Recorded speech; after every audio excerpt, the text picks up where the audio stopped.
اور ہر ہفتے کی شام کو ہاسٹل سے گھر آ جاتی اور اتوار کا دن گھر پر ہمارے ساتھ گزارنے کے بعد پیر کی چھٹی لے کر پھر چلی جاتی۔ اس طرح سے میری بیٹی کا میڈیکل کا پہلا سال خیر و عافیت سے گزر گیا اور میری بیٹی کی محنت تھی کہ وہ پڑھ کر کامیابیاں سمیٹتی رہی۔ لیکن جیسے ہی چند چھٹیوں کے بعد اس کی تعلیم کا سلسلہ پھر سے شروع ہوا تو ہاسٹل سے واپس آنے کے بعد میری بیٹی نے ایک عجیب حرکت شروع کر دی۔ وہ جب بھی چھٹی پر ایک دن کے لیے گھر آتی تو مجھ سے کہتی کہ ماں مجھے بازار سے تھوڑی سی پھٹکڑی لا کر دو۔ اس سے پوچھتی ہے کہ اسے پھٹکڑی کا کیا کرنا ہے تو وہ ہر بار یہی کہتی کہ اس کے استاد نے پھٹکڑی پر ایک تجربہ کرنے کو کہا ہے، تو ہر بار وہ یہی کہتی تھی۔ مجھے وہی تجربہ کر کے کالج لے کر جانا ہے۔ میں بیٹی کی یہ بات مان لیتی اور اسے پھٹکڑی لا کر دیتی تھی۔ تقریباً 2 مہینے تک یہ سلسلہ جاری رہا اور جب تیسرے مہینے میں بھی میری بیٹی کی یہی روٹین دیکھی تو پریشان سی ہونے لگی۔ آخر ایسا کون سا تجربہ ہے جو پچھلے 2 مہینوں سے پورا ہی نہیں ہو رہا، اور وہ کون سا استاد تھا جو ہر ہفتے ایک ہی کام دیتا تھا، لیکن پھر یہ بھی سوچتی ہو سکتا ہے کہ کوئی کام ہوتا ہی ہو۔ آخر کو مجھے 5 جماعتیں پاس کو کیا پتہ میڈیکل اور میڈیکل کی پڑھائی کیسی ہوتی ہے، لیکن چونکہ دماغ میں سوال نے سر اٹھا ہی لیا تھا کہ میڈیکل کی پڑھائی میں ایسا کیا خاص ہوتا ہے، تو اسی لیے ایک بار جب بیٹی آئی تو اس نے پھر سے تجربہ کا کہہ کر پھٹکڑی منگوائی، تو میں نے اسے سے پوچھ لیا یہ ہر ہفتے تمہیں ایک ہی تجربہ کرنے کو ملتا ہے؟ میرا سوال سن کر پہلے تو میری بیٹی تھوڑا سا گھبرا گئی اور پھر خود کو سنبھالتے ہوئے بولی کہ اماں یہ کام ہمیں کلاس میں تب تک ملتا رہتا ہے جب تک وہ سارا ٹھیک نہ ہو جائے، اور پھٹکڑی پر کرنے والا تجربہ ہر بار کچھ غلط ہو جاتا ہے اور استاد کہتے ہیں کہ جب تک ٹھیک نہیں ہو جائے اور پھٹکڑی والا تجربہ کامیاب نہیں ہو جاتا تب تک یہ کام ملتا رہے گا۔ میری بیٹی کے اتنے لمبے سارے جواب نے مجھے تو تسلی کروا دی اور میرے دل سے سارے سوالات ختم ہو گئے۔ میں نے خوشی خوشی بیٹی کو پھٹکڑی لا کر دے دی۔ ایک رات ہمارے پاس اپنے گھر میں گزارنے کے بعد میری بیٹی واپس ہاسٹل چلی گئی۔ اس کے جانے کے بعد پیچھے سے میں اس کے کمرے کی جب صفائی کی تو وہاں ایک چیز دیکھ کر میرے ہوش اڑ گئے۔ مجھے اپنی بیٹی پر بہت زیادہ بھروسہ تھا، لیکن وہ چیز دیکھنے کے بعد میری اپنی بیٹی پر آنکھیں بند کر کے بھروسہ کرنے کو دل نہیں کر رہا تھا، کیونکہ اس نے میرے بھروسے کو ڈاواڈول کر دیا تھا۔ آخر تو کچھ تو ایسا تھا جو میری بیٹی مجھ سے چھپا رہی تھی، لیکن کیا چھپا رہی تھی یہ میری سمجھ میں بالکل نہیں آ رہا تھا۔ اور پھر یہ سوال بھی پیدا ہوتا تھا کہ آخر جو کچھ بھی تھا اس کو چھپانا کیوں پڑ رہا تھا۔ میری طرح طرح کی وہم اور اندیشوں کا شکار ہو رہی تھی اور مجھے بہت ہی برے وسوسے آ رہے تھے۔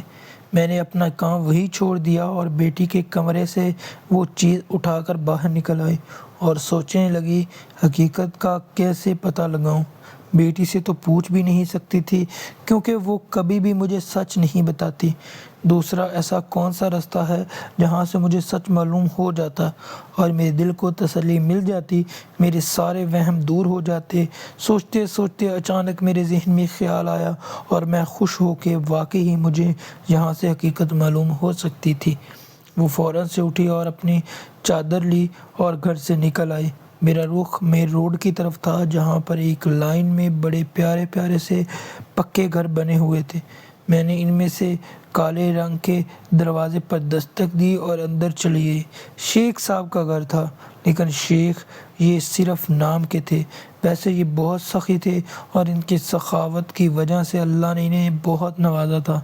ان شیخ صاحب کی ایک بیٹی جو میری بیٹی کی ہم عمر تھی وہ بھی ڈاکٹر بن رہی تھی اور اسی کالج میں پڑھتی تھی جہاں میری بیٹی پڑھتی تھی، لیکن یہ ہاسٹل میں نہیں رہتی تھی بلکہ روزانہ ہی آتی تھی۔ شیخ صاحب روزانہ ہی اسے اپنی گاڑی میں لاتے اور لے جاتے تھے۔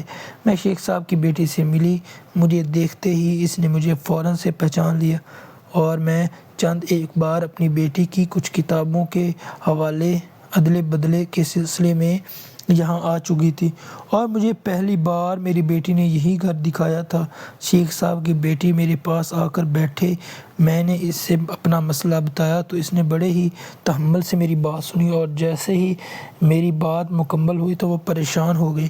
میں نے اپنے ہاتھ میں پکڑی وہ چیز بھی دکھائی جو میری بیٹی کے کمرے سے ملی تھی۔ شیخ صاحب کی بیٹی نے اس کو بہت غور سے دیکھا، پھر مجھے تسلی دیتے ہوئے کہنے لگی کہ آپ فکر نہیں کریں، وہ کالج میں میری بیٹی پر نظر رکھے گی اور اس کی ساری سرگرمیوں کے بارے میں مجھے آگاہ کرے گی۔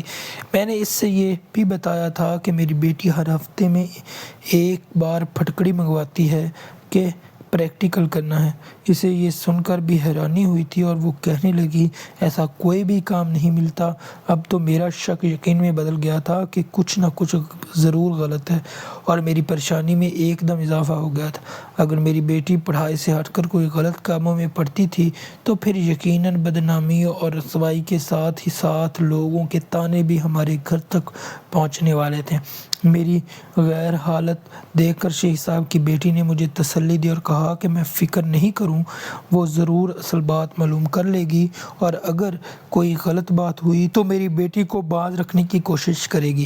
اس نے مجھ سے کہا کہ وہ چیز وہی واپس بیٹی کے کمرے میں رکھ دے جہاں سے وہ ملی ہے، تاکہ میری بیٹی کو مجھ پر شک نہ ہو۔ ہمیں کسی بات کا علم ہو گیا ہے۔ میں نے ایسے ہی کیا، اور گھر آ کر اب دن رات ایک ہی کام تھا، بس اپنے رب سے خیر کی دعائیں مانگنا۔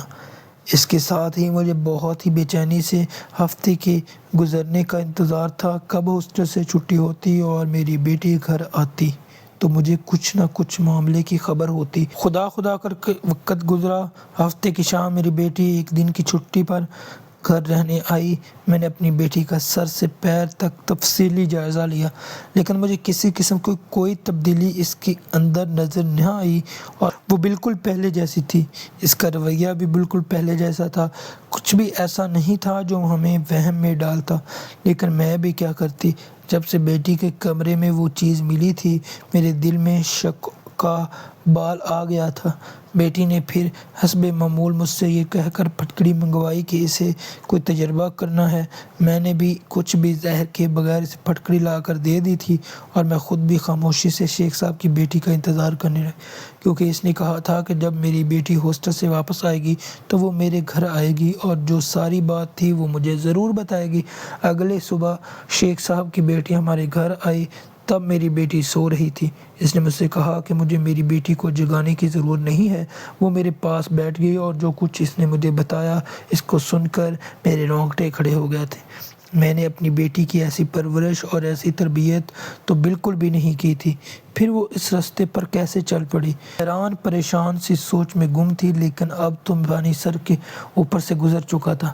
میری بیٹی جس راستے پر چل پڑی تھی وہ دنیا میں بدنامی اور ذلت کا باعث ہی تھا، اور اس میں آخر میں 100% بربادی ہی تھی۔ وہی سر پکڑ کر بیٹھ گئی۔ مجھے اس طرح پریشان اور بے حوصلہ دیکھ کر شیخ صاحب کی بیٹی نے مجھے تسلی دی اور میرے کان میں بولی، آنٹی آپ اس طرح پریشان نہیں ہوں، بلکہ اس مسئلے کا حل سوچیں، اور ایسا کریں کہ ایک رات چھپ کر اپنی بیٹی کے کمرے میں سوئیں اور دیکھیں کہ وہ رات کو کیا کرتی ہے۔ اس طرح آپ حقیقت کو اپنی آنکھوں سے دیکھ لیں گی، اور یہ بھی بہتر جان سکیں گی کہ آخر اس مسئلے کا کس طرح حل نکالنا ہے۔ میں نے شیخ صاحب کی بیٹی کی بات مان لی تھی۔ آج شام کو تو میری بیٹی نے ہاسٹل واپس جانا تھا، اس لیے مجھے پھر سے ایک ہفتے کا انتظار کرنا تھا، اور میں ہفتے کا انتظار کرنے لگی۔ اگلے ہی لمحے میری جان نکل گئی۔ اگلے ہفتے جب میری بیٹی کمرے میں آئی تو میں چھپ کر اس کے کمرے میں چلی گئی۔ اگلے ہی لمحے میری جان نکل گئی۔ میں جو پچھلے ایک ہفتے سے یہ دعائیں کر رہی تھی جو کچھ بھی مجھے شیخ صاحب کی بیٹی نے بتایا وہ سب جھوٹ ہو اور مجھے اپنی آنکھوں سے کوئی ایسا منظر دکھائی نہ دے۔ میں جو ان سب باتوں کو سوچ رہی تھی کہ ایسا نہ ہو، لیکن افسوس کہ میری کوئی بھی دعا قبول نہیں ہوئی تھی، اور جان لیوا سچائی میری نظروں کے سامنے ثابت ہو گئی تھی۔ میں نے وہ رات بہت اذیت میں گزاری تھی۔ وہ جو شیخ صاحب کی بیٹی نے کہا تھا کہ مجھے کوئی نہ کوئی حل مل جائے گا، ایسا کچھ نہیں ہوا تھا۔ الٹا میری پہلے کی عقل سمجھ بھی جاتی رہی تھی، لیکن یہ بات بھی غنیمت تھی کہ ابھی میرے شوہر کو سارے قصے کا علم نہیں تھا۔ ایک بات تو میں نے جان لی تھی کہ اب میری بیٹی کبھی ڈاکٹر نہیں بن سکتی، لیکن جس دلدل میں وہ گرتی جا رہی ہے شاید ہی اس سے نکل سکے۔ میں نے یہ فیصلہ کیا کہ میں اپنے شوہر کو سارے معاملے کا پوشیدہ ہی رکھوں گی اور شیخ صاحب کی بیٹی سے درخواست کروں گی کہ جہاں سے اس نے سچائی معلوم کی ہے وہاں سے میری بیٹی کو اس دلدل سے ضرور نکالے۔ اگلے دن پھر میں شیخ صاحب کے گھر موجود تھی۔ میں نے روتے ہوئے شیخ صاحب کی بیٹی سے التجا کی کہ میری مدد کرے تاکہ میں اپنی بیٹی کو بچا سکوں۔ وہ ایک سمجھدار لڑکی تھی اور جانتی تھی جس دلدل میں میری بیٹی پھنس چکی تھی اگر اسے وہاں سے نہ نکالا جاتا تو اس کی موت بھی ممکن تھی، اور کئی لڑکے اور لڑکی اس دلدل میں پھنس چکے تھے اور میرے پاس اکیلے میں کام کرنا ممکن نہیں تھا کہ اس کی مدد کی جائے، انہیں اس دلدل سے نکالا جائے اور انہیں صحیح اور غلط کی تمیز سکھائی جائے۔ اس کے لیے ہمارے پاس ایک ہی راستہ تھا، سب میں ہمیں ایک بڑے اور با اختیار انسان کی مدد کی ضرورت تھی، اور ہمارے سامنے اس وقت شیخ صاحب کے علاوہ اور کوئی نہیں تھا۔ اس لیے میں نے شیخ صاحب کی بیٹی نہیں ہمت کرتے ہوئے شیخ صاحب سے بات کرنے کا فیصلہ کیا اور ان کے پاس جا کر ان سے الف سے لے کر یہ تک سارے معاملے سے آگاہ کیا۔ شیخ صاحب سنتے ہی توبہ استغفار کرتے کانوں کو ہاتھ لگانے لگے اور کہنے لگے کہ میں یہ کام نہیں کروں گا۔ اس سے میرا چہرہ اتر گیا، لیکن تھوڑی ہی دیر بعد شیخ صاحب کے دل میں اللہ نے رحم ڈال دیا اور میری قسمت بھی اچھی تھی، اس لیے وہ مدد کرنے پر آمادہ ہو گئے۔ معاملہ بہت زیادہ گمبھیر تھا، اس لیے اس معاملے کو حل بھی خاموشی سے ہی کرنا تھا۔ اس لیے شیخ صاحب نے سب سے پہلے اپنے اثر و رسوخ کو دیکھنا شروع کیا اور پھر اپنی جاننے والے پولیس کے اعلیٰ عہدیداروں کو فون کیا اور انہوں نے ساری بات بتاتے ہوئے اپنے طور پر مسئلے کی تفتیش کرنے کی درخواست کی۔ پرانے تعلقات کا پاس رکھتے ہوئے وہ پولیس کا عہدیدار مان گیا اور اپنی طاقت کا استعمال کر کے دوسرے سارے معاملے کی تحقیق کروائے۔ نتیجے میں تو رونگٹے کھڑے کر دینے والے انکشافات ہوئے تھے، کسی سننے والے کا دل دہل جائے۔ شیخ صاحب نے اپنی بیٹی کو بھی کالج سے نکلوا لیا اور دوسری جگہ پر داخل کروا دیا۔ بظاہر ایک تعلیمی ادارہ اور نظر آنے والی یہ عمارت ہرگز اس قابل نہیں تھی کہ شریف لوگوں یہاں اپنی بیٹیاں پڑھانے کے لیے بھیجیں، اور شیخ صاحب شریف اور عزت دار انسان تھے، انہوں نے بھی وہی کیا جو عزت دار انسان کرنا چاہتا تھا۔ پولیس نے مکمل تحقیقات کر کے ایک مضبوط کیس کالج کی انتظامیہ اور اس کی کرتا دھرتا اور دوسرے اساتذہ کے خلاف تیار کیا کہ کوئی بھی مجرم بچ کر نہ نکل سکے اور جو کالج کے نوجوانوں کو گمراہی اور ان کے لیے معافی کی کوئی گنجائش نہیں ہونی چاہیے۔ میری بیٹی بھی اب کالج سے گھر واپس آ گئی تھی۔ بیٹی کو کالج سے نکلوا لیا تھا اور اب چونکہ میری بیٹی کالج سے نکل آئی تھی اس لیے میں اپنے شوہر کو بھی بیٹی کے گھر آنے کے بعد سارے معاملے سے آگاہ کر دیا تھا، جسے سن کر افسوس کی شدت سے میرا شوہر چند گھنٹے کچھ بول ہی نہ سکا، اور جب اس کے حواس تھوڑے بحال ہوئے تو اس نے طیش میں آ کر بیٹی کو مارنا پیٹنا شروع کر دیا۔ وہ تو پہلے ہی نشے کے استعمال سے ادموئی ہوئی تھی، مار سہ ہی نہیں سکی اور بے ہوش ہو گئی۔ جب میں نے اسے کہا کہ بیٹی کی طبیعت ٹھیک نہیں ہے، اسے اسپتال لے کر چلتے ہیں، تو مجھ پر غصہ کرنے لگے۔ لیکن اولاد آخر اولاد ہی ہوتی ہے، ہماری تو اکلوتی تھی، اس لیے زیادہ دیر دل پتھر نہیں کر سکتا، اور ہم علاج کے لیے اپنی بیٹی کو شہر لے کر آئے تھے۔ یہاں پر پھر شیخ صاحب نے مدد کی، ساتھ ساتھ ہمارے مالی مدد بھی کی تھی۔ آہستہ آہستہ ہماری بیٹی صحت یاب ہونے لگی، وہ ہم دونوں سے شرمندہ تھی اور رو رو کر ہم سے معافی مانگتی تھی۔ ہم تو ماں باپ بھی، اس لیے ہم نے اس کو معاف کر دیا تھا، لیکن اس کا اب کیا فائدہ تھا؟ مستقبل تو تباہ ہو چکا تھا، ہمارا خواب چکنا چور ہو گیا تھا۔ ہماری بیٹی اب کبھی ڈاکٹر نہیں بن سکتی تھی، اس پر خرچ کرنے کے لیے ہمارے پاس مزید رقم نہیں تھی، اور نہ ہی اب ہمیں اس پر پہلے جیسا اعتبار تھا۔ دراصل جب میں نے اپنی بیٹی کے کمرے میں صفائی کی تو مجھے اس روز صفائی کرتے وقت کچھ پڑیاں نظر آئیں۔ آخر یہ سب کیا تھا اور کہاں سے آیا تھا، کیونکہ میں نے تو اپنی بیٹی کو کبھی بھی ایسی چیزیں استعمال کرتے نہیں دیکھا تھا۔ وہ ساری منشیات کی پڑیاں تھیں اور ان کے اوپر ہی اس طرح سے جکڑی ہوئی تھی کہ کھول کر دیکھنے پر وہ پھٹکڑی ہی لگتی تھی۔ منشیات کا میری بیٹی سے کیا کام تھا؟ یہ بھی میڈیکل کی پڑھائی میں کسی تجربے کے لیے چاہیے ہوتی ہے۔ بس یہ پوچھنے اور دل کی تسلی کرنے کے لیے شیخ صاحب کی بیٹی کے پاس چلی گئی، لیکن اس نے مجھے بتایا کہ نشہ تو کیا انہیں کبھی پھٹکڑی کی ضرورت پیش نہیں آئی؟ اس لیے میری پریشانی میں مزید اضافہ ہوا اور مجھے پریشان دیکھ کر شیخ صاحب کی بیٹی نے وعدہ کیا اور اصل بات پتہ کر کے دی، اور پھر جب کالج سے میری بیٹی کا پیچھا کیا گیا تو اس نے سراغ لگایا اور جو بات معلوم ہوئی اس نے مجھے بتا دیا، اور ساتھ ہی یہ بھی بتایا کہ مجھے چھپ کر دیکھنا چاہیے کہ آپ کی بیٹی پھٹکڑی کا کیا کرتی ہے۔ دراصل میڈیکل کالج کی انتظامیہ اپنے نیچے ہونے والے منشیات کے دھندے سے بے خبر تھی، اور افسوس کی بات یہ تھی کہ ہاسٹل کی وارڈن کالج کے چند اساتذہ کے ساتھ چوکیدار بھی اس میں ملوث تھے اور کھلے عام کالج میں منشیات بیچتے تھے اور عام طلباء کو منشیات پر لگاتے تھے۔ ان کا ٹارگٹ زیادہ تر لڑکیاں بھی ہوتی تھیں جنہیں پھر نشے میں دیکھ کر ان سے جسم فروشی بھی کرواتے تھے۔ میری بیٹی بھی ان کے ہتھے چڑھ گئی تھی۔ شروع میں تو انہوں نے پیسوں کا لالچ بھی دیا تھا اور میری بیٹی لالچ میں آ گئی تھی، لیکن پھر آہستہ آہستہ رقم دینے کی بجائے ہتھیانے لگے تھے۔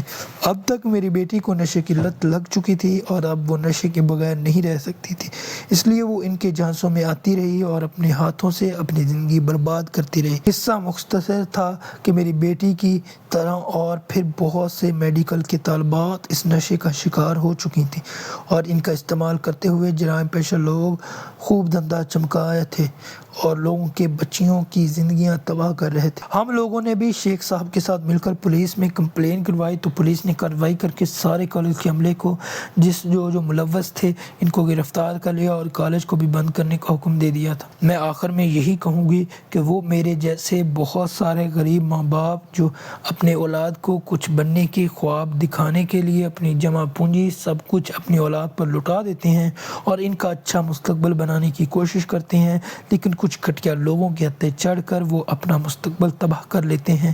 میری گزارش ان بیٹیوں اور بیٹوں سے ہے کہ اپنی ماں باپ کا بھی خیال کریں، ان کے بھی کچھ خواب ہیں، ان کے خواب مت توڑیں اور اس نشے جیسی لت میں لگنے سے پہلے 10 دفعہ ضرور سوچ لیں کہ آپ لوگوں کی زندگی اور آپ لوگوں کا مستقبل آپ کے ماں باپ کے لیے بہت ہی ضروری ہے۔ کہانی اچھی لگی چینل کو سبسکرائب کرنا ہرگز مت بھولیے گا۔